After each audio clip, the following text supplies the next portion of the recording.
जय हिंद साथियों, क्राइकोपीडिया के यूट्यूब चैनल पर आप सबों का स्वागत है। तो जैसा कि मॉडर्न हिस्ट्री हम लोग लेकर चल रहे हैं, तो मॉडर्न हिस्ट्री का कुल 4 पार्ट कंप्लीट हो चुका है। तो 5वां पार्ट ये है और इसके बाद एक पार्ट और आएगा और मॉडर्न हिस्ट्री समाप्त हो जाएगा। और यह जो है एनसीईआरटी से है, एनसीईआरटी क्लास 6 से लेकर क्लास 12 तक के प्रश्न इसमें सभी हैं, जो कि काफ़ी ही महत्वपूर्ण प्रश्न हैं जो कि पूछे जा चुके हैं। यह BPSC teacher, Bihar SI, Bihar police, Bihar SSC, अन्य सभी वनडे एग्जाम के लिए काफ़ी महत्वपूर्ण है। तो चलिए शुरू करते हैं। तो पहला चैप्टर है माउंटबेटन योजना, भारत का विभाजन और स्वतंत्रता। तो माउंटबेटन योजना प्लान जून 1947 में किस प्रांत में जनमत संग्रह प्रदान किया था? तो बलूचिस्तान में। किस में किया था? बलूचिस्तान में किया था।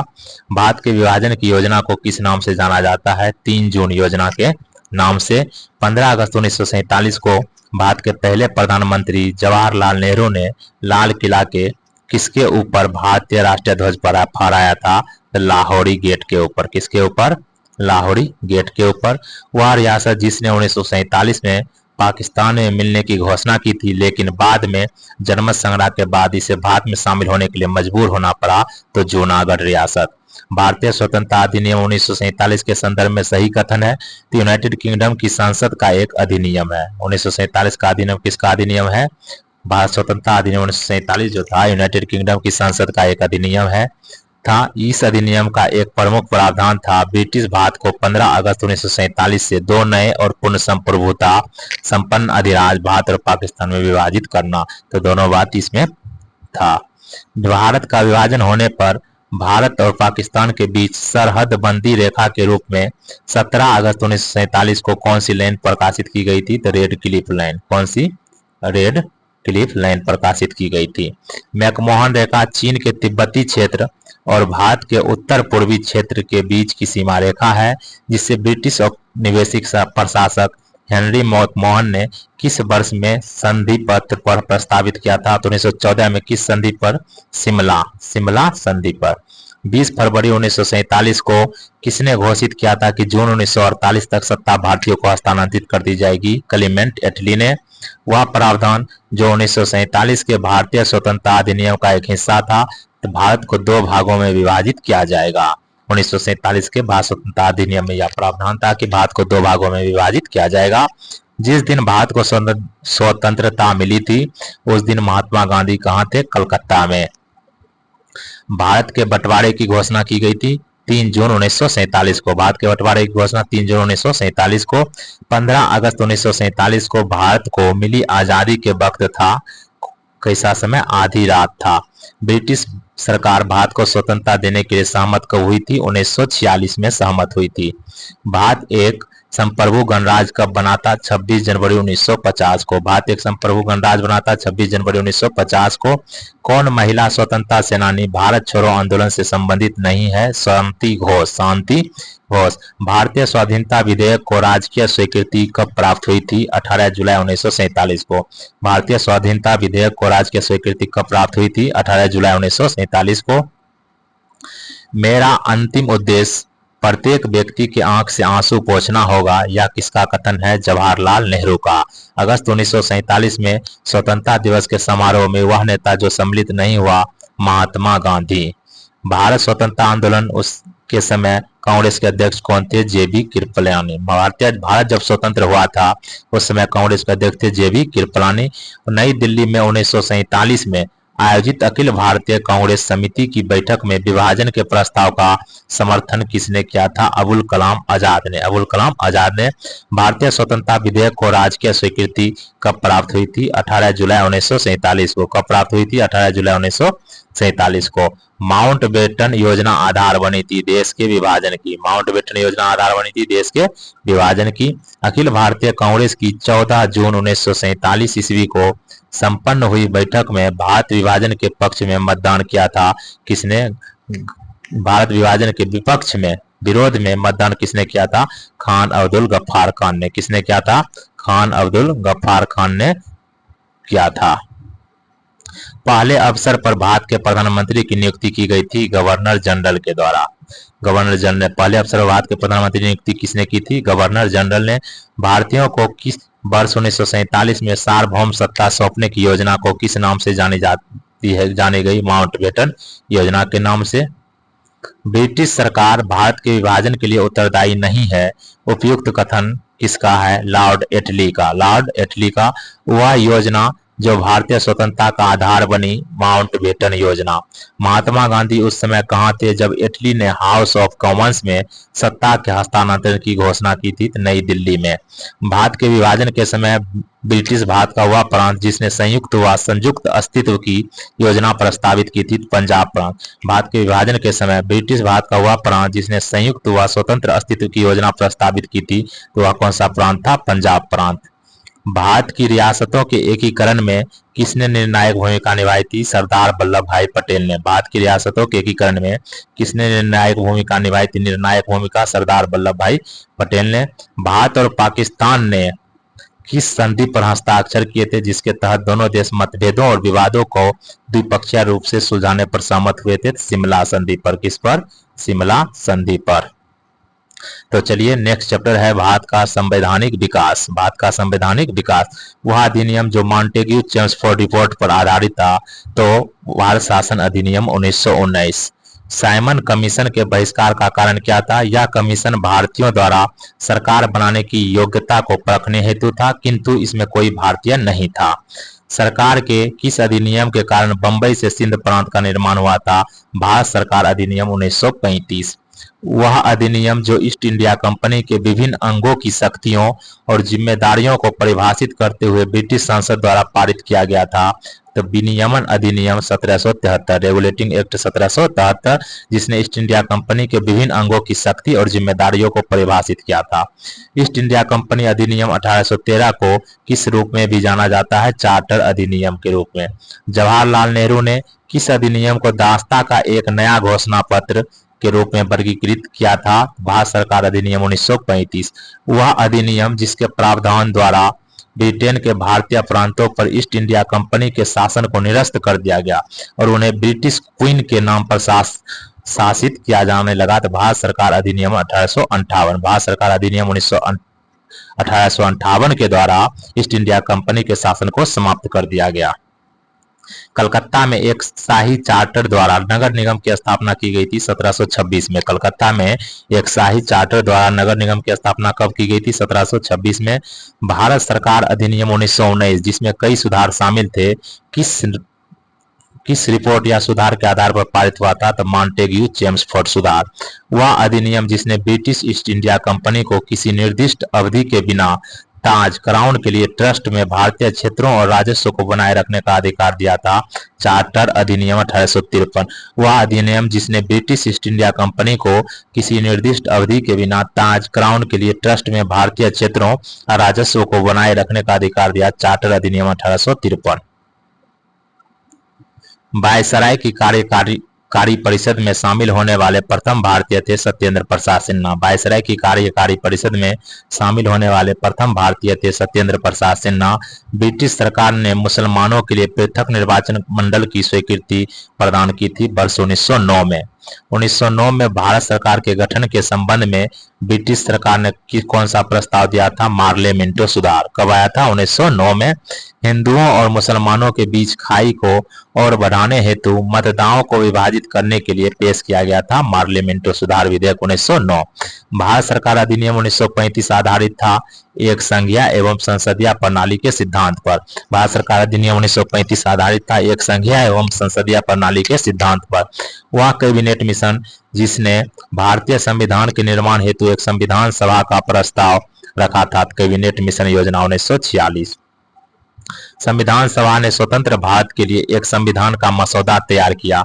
इसका गठन किया गया था कैबिनेट मिशन योजना 1946 के अंतर्गत। वह अधिनियम जिसने भारत में कंपनी के व्यापारिक एकाधिकार को समाप्त कर दिया और इसे चाय के अलावा सभी ब्रिटिश अधीनस्थ कारोबारों के लिए खोल दिया था, 1813 का चार्टर अधिनियम। प्रांतीय स्वायत्तता को भारत सरकार अधिनियम किस भारत सरकार अधिनियम के तहत वर्णित किया गया था? प्रांतीय स्वायत्तता 1935 के तहत। भारत के गवर्नर जनरल का पद सृजित किया गया था चार्टर अधिनियम 1833 के रूप में, जबकि वायसराय का पद 1858 ईस्वी के अधिनियम के तहत। भारतीय संविधान के संशोधन की रिपोर्ट को सामान्यतः मॉन्टेग्यू चेम्सफोर्ड रिपोर्ट के नाम से जाना जाता है। यह रिपोर्ट प्रकाशित कब हुई थी? 1918 में। 1918 में वह अधिनियम, जिसे मार्ले मिंटो सुधार के नाम से भी जाना जाता है, भारत परिषद अधिनियम 1909।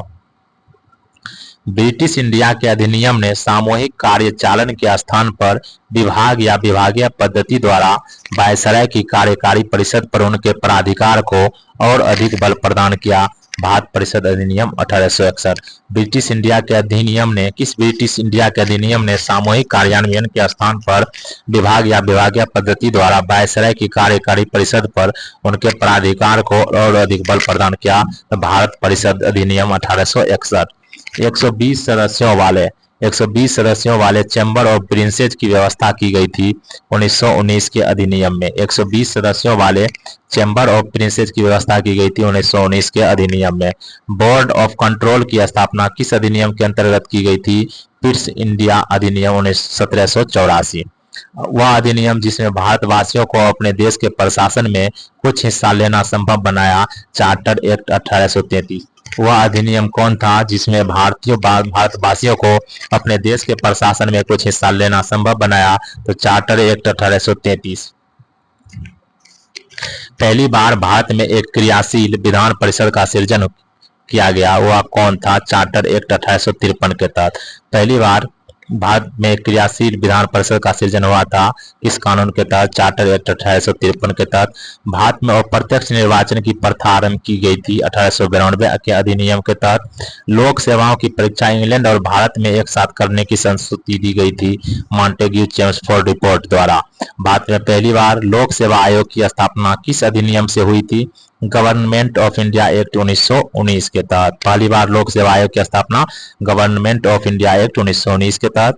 वर्ष 1919 के इंडियन काउंसिल एक्ट में व्यवस्था की गई थी सांप्रदायिक प्रतिनिधित्व की। द्वैध शासन प्रणाली भारत में कार्यान्वित रही थी 1921 से लेकर 1937 तक। द्वैध शासन प्रणाली भारत में कार्यान्वित रही थी 1921 से लेकर 1937 तक। 1935 के अधिनियम के बारे में कहा था, एक कार जिसमें ब्रेक तो है पर इंजन नहीं, किसने कहा था? जवाहरलाल नेहरू ने। भारत सरकार अधिनियम 1935 को गुलामी का अधिकार पत्र किसने कहा था? जवाहरलाल नेहरू ने। राष्ट्रीय आंदोलन की अवधि में जिस घटना ने मतभेद के बीज बोए वह अंततः देश का विभाजन कराया था, तो विधानसभा में मुसलमानों के लिए पृथक निर्वाचन क्षेत्रों और स्थानों का आरक्षण। भारत में अंग्रेजी शिक्षा आरंभ की गई लॉर्ड विलियम बेंटिक के द्वारा। भारत में अंग्रेजी शिक्षा किसके द्वारा आरंभ की गई? लॉर्ड विलियम बेंटिक के द्वारा। चार्टर अधिनियम 1813 भारत के लिए महत्वपूर्ण समझे जाने का एक कारण है कि इसके द्वारा भारतीयों की शिक्षा के लिए विद्या प्रावधान किया गया था। चार्टर अधिनियम 1813 भारत के लिए महत्वपूर्ण समझे जाने का एक कारण है, इसके द्वारा भारतीयों की शिक्षा के लिए विद्या प्रावधान किया गया। भारत सरकार का हुआ एक्ट जिसमें मुसलमानों के लिए पृथक मतदान व्यवस्था की स्वीकृति दी गई थी, तो 1919 का मार्ले मिंटो सुधार। भारत सरकार का हुआ एक्ट जिसमें मुसलमानों के लिए पृथक मतदान व्यवस्था की स्वीकृति 1909 ईस्वी का मार्ले मिंटो सुधार। आधुनिक भारत की महत्वपूर्ण संस्थाएं और उनके संस्थापक। तो चलिए, बहुत ही महत्वपूर्ण चैप्टर है। भारत में थियोसॉफिकल सोसाइटी से संबद्ध रही थी एनी बेसेंट। हरिजन सेवक संघ की स्थापना किसने की थी? महात्मा गांधी ने 1932 में। गदर पार्टी की स्थापना की थी लाला हरदयाल ने। वर्ष 1917 में बनी भारतीय महिला संघ की पहली अध्यक्ष कौन थी? Annie Besant. वर्ष 1917 में बनी भारतीय महिला संघ की अध्यक्ष थी एनी बेसेंट। पहली अध्यक्ष थी Annie Besant. Sir Syed Ahmad Khan ने संगठन को स्थापित किया था। किस संगठन को? All India Mohammedan educational conference. Sir Syed Ahmad Khan ने किस संगठन को स्थापित किया था? All India Mohammedan education conference. Madras Hindu सामाजिक सुधार एसोसिएशन का आरंभ हुआ था देवदासियों की मदद के लिए। मद्रास हिंदू सामाजिक सुधार एसोसिएशन का आरंभ हुआ था देवदासियों की मदद के लिए। अखिल भारतीय अस्पृश्यता विरोधी संघ स्थापित किया गया था 1932 में। अखिल भारतीय अस्पृश्यता विरोधी संघ स्थापित किया गया था किस वर्ष? 1932 ईस्वी में। कोलकाता में धर्म सभा की स्थापना किसने की थी? गोपी मोहन देव ने। कोलकाता में धर्म सभा की स्थापना किसने की थी? गोपी मोहन देव ने। वेदांत कॉलेज की स्थापना किसने की? राजा राम मोहन राय ने। वेदांत कॉलेज की स्थापना राजा राम मोहन राय ने की थी। डी स्कूलिंग सोसाइटी की अवधारणा किसने दी थी? इवान इलिच ने। डी स्कूलिंग सोसाइटी की अवधारणा किसने दी थी? इवान इलिच ने। महात्मा गांधी ने अहमदाबाद में साबरमती आश्रम की स्थापना कब की? 1917 में। महात्मा गांधी ने अहमदाबाद में साबरमती आश्रम की स्थापना कब की? 1917 ईस्वी में। रिपब्लिकन पार्टी ऑफ इंडिया के संस्थापक कौन थे? Doctor Bhimrao Ambedkar. Republican party of India के संस्थापक थे डॉक्टर भीमराव अंबेडकर। बंगाल में कृषक प्रजा पार्टी का नेता कौन था? फजलुल हक। फजलुल हक। भारत में थियोसॉफिकल सोसाइटी की सफलता मुख्यतः किसके कारण थी? एनी बेसेंट के कारण। भारत में थियोसॉफिकल सोसाइटी की सफलता मुख्यतः थी एनी बेसेंट के कारण। हरिजन सेवक संघ के संस्थापक अध्यक्ष कौन थे? जीडी बिरला, घनश्याम दास बिरला। हरिजन सेवक संघ का पूर्व नाम क्या था? All India anti untouchability league. All India anti untouchability league.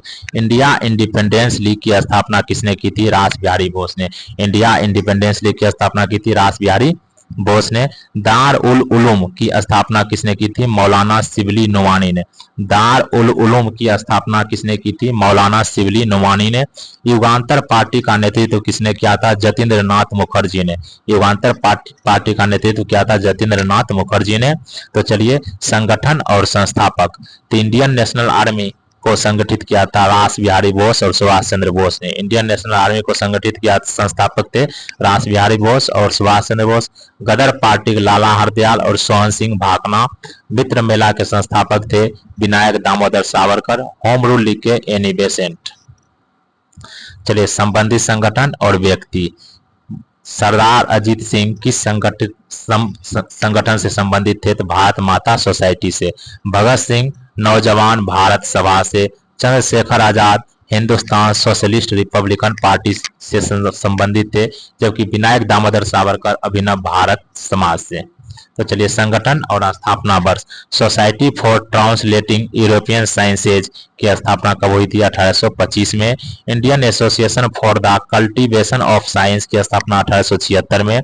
Aligarh scientific society की स्थापना कब हुई? 1864 में। बिहार साइंटिफिक सोसाइटी की स्थापना 1872 में। सोसाइटी फॉर ट्रांसलेटिंग की स्थापना कब हुई? 1825 में। यूरोपीय साइंसेज ट्रांसलेटिंग यूरोपीय sciences Indian society for translating European sciences की स्थापना 1825 में। Indian association for the cultivation of science की स्थापना 1876 में। अलीगढ़ साइंटिफिक सोसाइटी 1864 में। बिहार साइंटिफिक सोसाइटी का स्थापना 1872 में। चलिए, भारत के विभिन्न गवर्नर जनरल एवं वायसराय। काफी महत्वपूर्ण प्रश्न है, यहाँ से प्रश्न काफी बार पूछे जाते हैं। तो चलिए शुरू करते हैं। द्वितीय अंग्रेज सिख युद्ध के परिणाम स्वरूप पंजाब राज्य को ब्रिटिश भारत में मिला लिया था किसने? डलहौजी ने। लॉर्ड डलहौजी ने मिला लिया था। किसने अफगानिस्तान पर आक्रमण की अपनी योजना के साथ आगे बढ़ने का फैसला किया, जिसके परिणाम स्वरूप प्रथम अंग्रेज अफगान युद्ध हुआ था? Lord Auckland. किसके समय में? लॉर्ड ऑकलैंड के। आंग्ल नेपाल युद्ध के समय गवर्नर जनरल कौन था? Lord Hastings. आंग्ल नेपाल युद्ध के समय गवर्नर जनरल था लॉर्ड हेस्टिंग्स। मेरठ षड्यंत्र का मुकदमा किस वायसराय के कार्यकाल में चला था? Lord Irwin. मेरठ षड्यंत्र का मुकदमा किस वायसराय के कार्यकाल में चला था? तो लॉर्ड इरविन के कार्यकाल में। 1784 ईस्वी में आया था पिट्स इंडिया एक्ट, जिसके तहत ब्रिटिश ईस्ट इंडिया कंपनी के व्यापारिक और राजनीतिक कार्यों के बीच को अलग कर दिया गया था। 1813 से 1823 तक गवर्नर जनरल रहा, जिसके काल में सर्वोच्चता की एक नई नीति शुरू की गई थी। जब कंपनी ने दावा किया कि उसका अधिकार सर्वोपरि या सर्वोच्च था, इसलिए उसकी शक्ति भारतीय राज्यों की तुलना में अधिक थी, तो उस समय गवर्नर जनरल कौन था? Lord Hastings. लॉर्ड हेस्टिंग्स 1813 से 1823 तक। ब्रिटिश सरकार द्वारा भारत में पार्लियामेंट्री सुधार की घोषणा की गई थी 1909 में। 1809 में lord James Metcalfe Charles T Metcalfe और महाराजा रणजीत सिंह के साथ अमृतसर की संधि हुई। अमृतसर की संधि किसके बीच हुई थी? महाराजा रणजीत सिंह और चार्ल्स मेटकॉप के बीच कब हुई थी? 1809 ईस्वी में। किसने एक नीति तैयार की जिसे व्यपगत का सिद्धांत डॉक्ट्रिन ऑफ लेस के रूप में जाना जाता है? डॉक्ट्रिन ऑफ लेस व्यपगत का सिद्धांत की नीति तैयार की थी लॉर्ड डलहौजी ने। राजस्व प्रशासन को न्यायिक प्रशासन से अलग करने के लिए प्रशासनिक संहिता को डिजाइन किसने किया था? लॉर्ड कॉर्नवालिस ने। एल्फिंस्टन 1819 से 27 ईस्वी के दौरान भारत के किस प्रांत के गवर्नर थे? तो बम्बई के। एल्फिंस्टन 1819 से 27 के दौरान भारत के बम्बई प्रांत के गवर्नर थे। जब ईस्ट इंडिया कंपनी द्वारा राजस्व संग्रहण के लिए बंगाल में अस्थायी बंदोबस्त लागू किया गया था, तब भारत का गवर्नर जनरल कौन था? Lord Cornwallis. भारत में प्रशासनिक सेवाओं के जनक, फादर ऑफ सिविल सर्विसेज के रूप में जाना जाता है लॉर्ड कॉर्नवालिस को। राजा नंद कुमार की न्यायिक हत्या करने का आरोप किस पर लगाया गया है? वारेन हेस्टिंग्स पर। राजा नंद कुमार की न्यायिक हत्या करने का आरोप किस पर लगाया गया है? वारेन हेस्टिंग्स पर। गवर्नर जनरल लॉर्ड डलहौजी ने कहाँ की रियासत के बारे में कहा था कि ये चेरी फल एक दिन हमारे ही मुंह में आकर गिरेगा? तो अवध की रियासत के बारे में डलहौजी ने कहा था। स्वामी दयानंद सरस्वती द्वारा आर्य समाज की स्थापना किए जाने के समय वायसराय कौन था? Lord Northbrook. कब स्थापना हुआ था? 1875 में। बंगाल में द्वैत शासन व्यवस्था को समाप्त कर दिया था वारेन हेस्टिंग्स ने। ब्रिटिश सरकार की ओर से अफगानिस्तान के मामलों में हस्तक्षेप करने के लिए त्रिपक्षीय संधि पर हस्ताक्षर किसने किया था? लॉर्ड ऑकलैंड ने। किसने किया था? लॉर्ड ऑकलैंड ने। 1793 में जब बंगाल में इस्तेमारी बंदोबस्त लागू किया गया था, तब उसका गवर्नर जनरल कौन था? कॉर्नवालिस। कौन था? कॉर्नवालिस। अंग्रेजों द्वारा पंजाब का विलय करते समय ब्रिटिश भारत के गवर्नर जनरल कौन थे? लॉर्ड डलहौजी। कब विलय किया गया? 1849 में। अंग्रेजों द्वारा पंजाब का विलय करते समय ब्रिटिश भारत के गवर्नर जनरल कौन थे? डलहौजी थे। किसने अवध को अशांत क्षेत्र घोषित करने में महत्वपूर्ण भूमिका निभाई, जिससे इसे ब्रिटिश नियंत्रण में लाना आवश्यक हो गया था? डलहौजी ने। किसने अवध को अशांत क्षेत्र घोषित करने में महत्वपूर्ण भूमिका निभाई, जिससे इसे ब्रिटिश नियंत्रण में लाना आवश्यक हो गया था? डलहौजी। बनारस के किस राजा ने को 1781 में वारेन हेस्टिंग्स द्वारा गिरफ्तार किया गया था? चैत सिंह को। किसको? चैत सिंह को। भारत में ब्रिटिश राज के संस्थापकों में से एक रॉबर्ट क्लाइव किस वर्ष भारत आया था? रॉबर्ट क्लाइव आया था भारत 1743 में। कब आया था? 1743 में। 1878 के वर्नाक्यूलर प्रेस एक्ट को किस वायसराय के कार्यकाल के दौरान निरस्त कर दिया गया था? तो रिपन के कार्यकाल के दौरान। किसके दौरान? रिपन के कार्यकाल के दौरान। 1877 में किस वायसराय ने महारानी विक्टोरिया को भारत की महारानी के रूप में स्वीकार करने के लिए एक दरबार का आयोजन किया था? लॉर्ड लिटन ने। 1877 में किस वायसराय ने महारानी विक्टोरिया को भारत की महारानी के रूप में स्वीकार करने के लिए एक दरबार का आयोजन किया था? लॉर्ड लिटन ने। 1773 से 1785 तक ब्रिटिश भारत के पहले गवर्नर जनरल कौन थे? Warren Hastings. 1773 से 1785 तक ब्रिटिश भारत के पहले गवर्नर जनरल कौन थे? Warren Hastings. 1774 ईस्वी में भारत के पहले डाकघर की स्थापना की थी वारेन हेस्टिंग्स ने। 1774 ईस्वी में भारत के पहले डाकघर की स्थापना किसने की थी? वारेन हेस्टिंग्स ने। 1815 में भारत का पहला सर्वेयर जनरल किसे नियुक्त किया गया था? कॉलिन मैकेंजी को। 1815 में भारत का पहला सर्वेयर जनरल नियुक्त किया गया था कॉलिन मैकेंजी को। कॉर्नवालिस कोड लागू किया गया था 1793 में। कॉर्नवालिस कोड कब लागू किया गया था? 1793 में। 1894 ईस्वी में लागू किए गए इल्बर्ट बिल 1884 ईस्वी में लागू किए गए इल्बर्ट बिल से संबंधित था लॉर्ड रिपन। कौन था? Lord Ripon. भारत में द्वैत शासन तंत्र की शुरुआत किस गवर्नर ने की थी? रॉबर्ट क्लाइव ने। भारत के महाराजपाल गवर्नर जनरल, जिसे गवर्नर जनरल कहा जाता है, को पहली बार वायसराय की उपाधि प्रदान की गई 1858 ईस्वी के अधिनियम के द्वारा। किस अधिनियम के द्वारा? 1858 ईस्वी के अधिनियम के द्वारा। 15 अगस्त 1947 को जब भारत को स्वतंत्रता प्राप्त हुई, उस समय भारत का वायसराय कौन था? Lord Mountbatten. किसने भारतीय दंड संहिता का मसौदा तैयार किया था, जो बाद में भारतीय आपराधिक संहिता का आधार बना? Thomas Babington Macaulay. याद रखना है सिर्फ मैकाले। किस गवर्नर जनरल ने निर्णय लिया कि अंतिम मुगल शासक बहादुर शाह जफर होगा और उसकी मृत्यु के बाद कोई भी वंशज राजा के रूप में मान्य नहीं होंगे। गवर्नर जनरल कैनिंग ने, किसने? कैनिंग ने। वह सहायक गठबंधन प्रणाली जिसके माध्यम से अंग्रेज अपने भारतीय मित्र राष्ट्रों को बाहरी और आंतरिक खतरों से उनकी सत्ता की रक्षा के लिए जिम्मेदार थे, किसके द्वारा शुरू की गई थी? लॉर्ड वेलेस्ली के द्वारा शुरू की गई थी। कौन सी प्रणाली? सहायक संधि, अभ्यागत डलहौजी के द्वारा। किस गवर्नर जनरल ने भारत में अंग्रेजी को शिक्षा का माध्यम बनाने का निर्णय लिया था? लॉर्ड विलियम बेंटिक ने। ब्रिटिश ईस्ट इंडिया कंपनी के शासनकाल में सदर दीवानी अदालत की स्थापना किसने की थी? वारेन हेस्टिंग्स ने। ब्रिटिश ईस्ट इंडिया कंपनी के काल में सदर दीवानी अदालत की स्थापना की थी वारेन हेस्टिंग्स ने। भारत में बजट व्यवस्था का आरंभ किस वायसराय के काल में हुआ था? कैनिंग के काल में। भारत के गवर्नर जनरल कौन थे जिसने 1772 में प्रत्येक जिले में 2 अदालत निर्मित की, जिसमें से एक फौजदारी अदालत और दूसरी दीवानी अदालत थी? Warren Hastings. एचिसन कमीशन 1886 को भारतीय नागरिक सेवा में सुधार के लिए नियुक्त किया गया था। एचिसन कमीशन कब? 1886 में। किसमें? सिविल सेवा में सुधार के लिए। किस ब्रिटिश प्रधानमंत्री ने 1932 में भारत के स्वतंत्रता आंदोलन के दौरान सांप्रदायिक पंचांग की घोषणा की थी? रैमजे मैकडोनाल्ड ने। किस गवर्नर जनरल ने सहायक संधि की नीति पेश की, जिसके तहत भारतीय शासक ब्रिटिश सेना को अपने क्षेत्र में रखने के लिए सहमत हुए? Lord Wellesley. कौन? Lord Wellesley.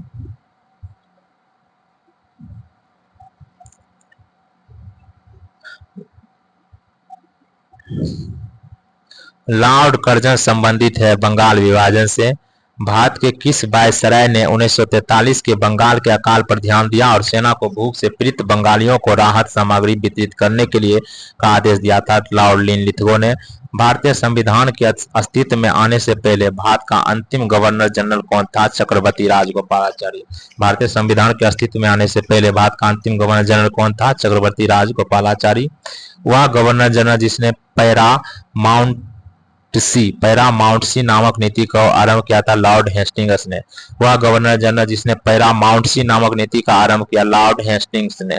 भारत का पहला वायसराय बनाया था? Lord Canning. भारत का पहला वायसराय लॉर्ड कैनिंग। ब्रिटिश शासन के दौरान भारत का अंतिम गवर्नर जनरल और पहला वायसराय कौन बना? Lord Canning.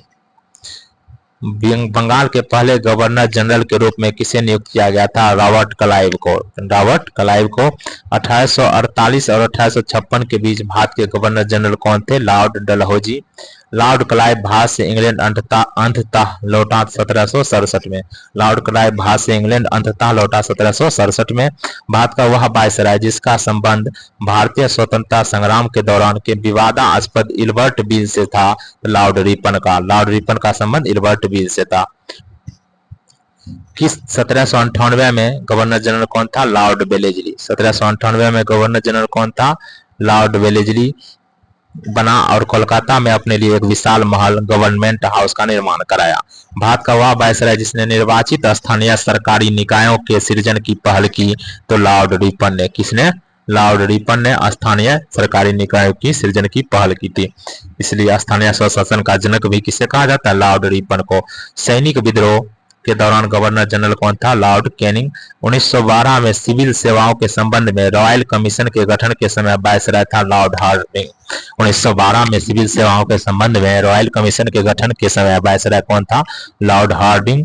भारत में सती प्रथा का उन्मूलन सबसे बड़े सामाजिक सुधारों में से एक था। यह किस गवर्नर जनरल के द्वारा किया गया था? लॉर्ड विलियम बेंटिक के द्वारा। वह वायसराय जिसने 1929 में भारत के लिए औपनिवेशिक स्वराज डोमिनियन स्टेट्स के अस्पष्ट प्रस्ताव की घोषणा की थी? लॉर्ड इरविन ने।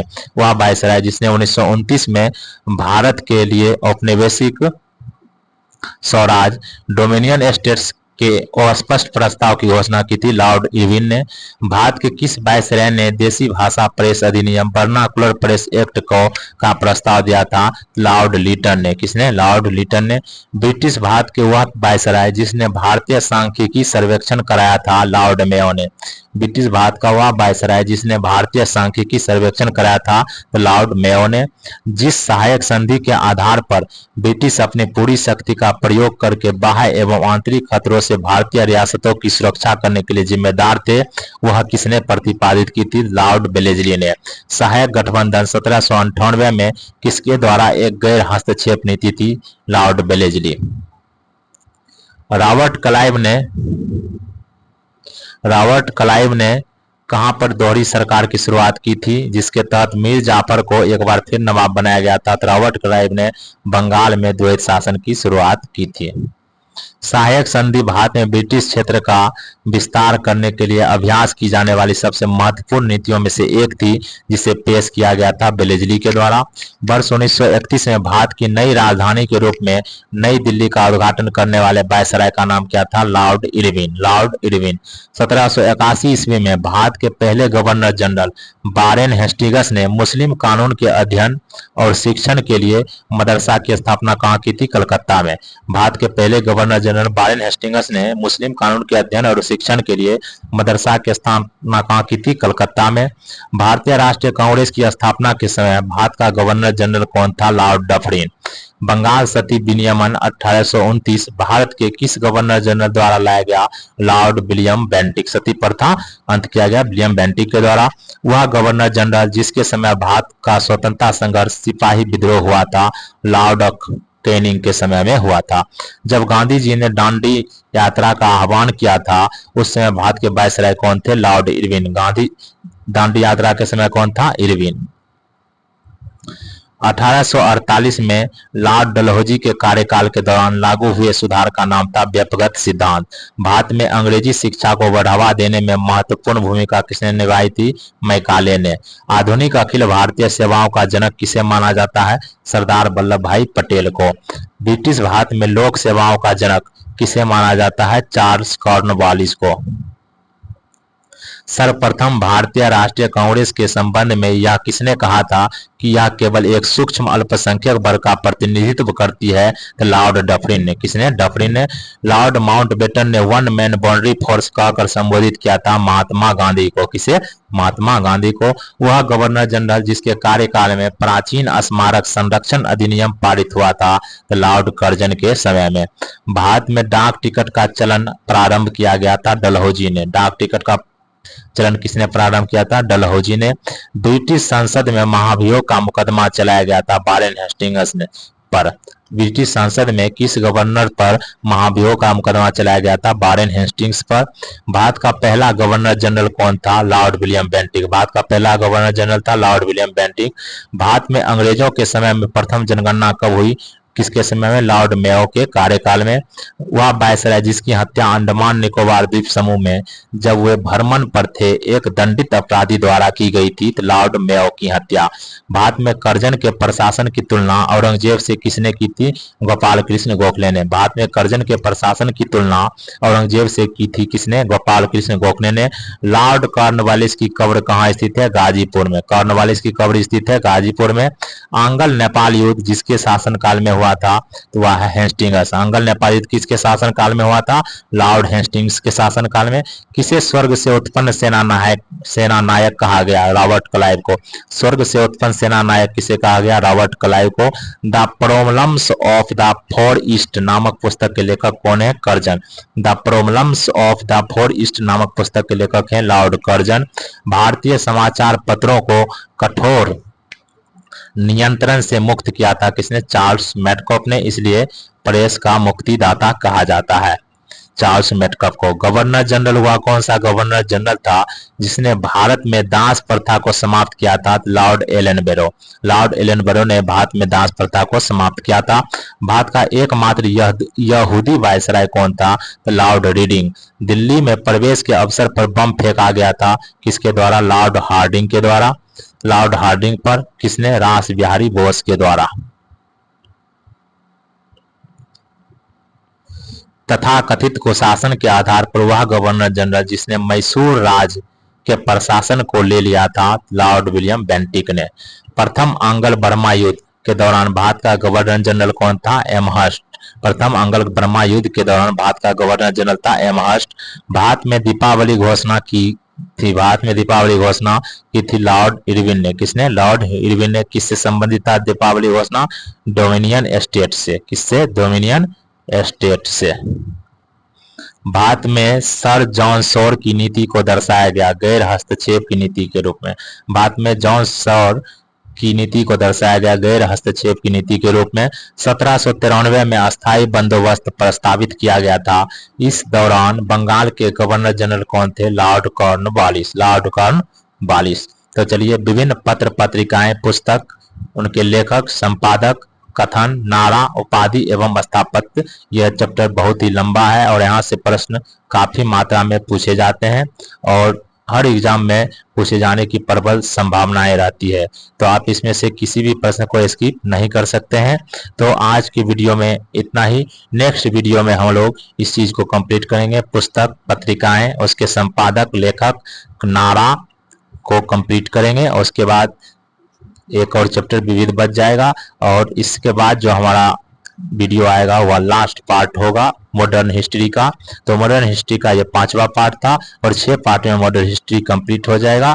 छोटा छोटा पार्ट में वीडियो तैयार किया जा रहा है ताकि देखने में आसानी हो। चलिए, वीडियो देखने के लिए धन्यवाद।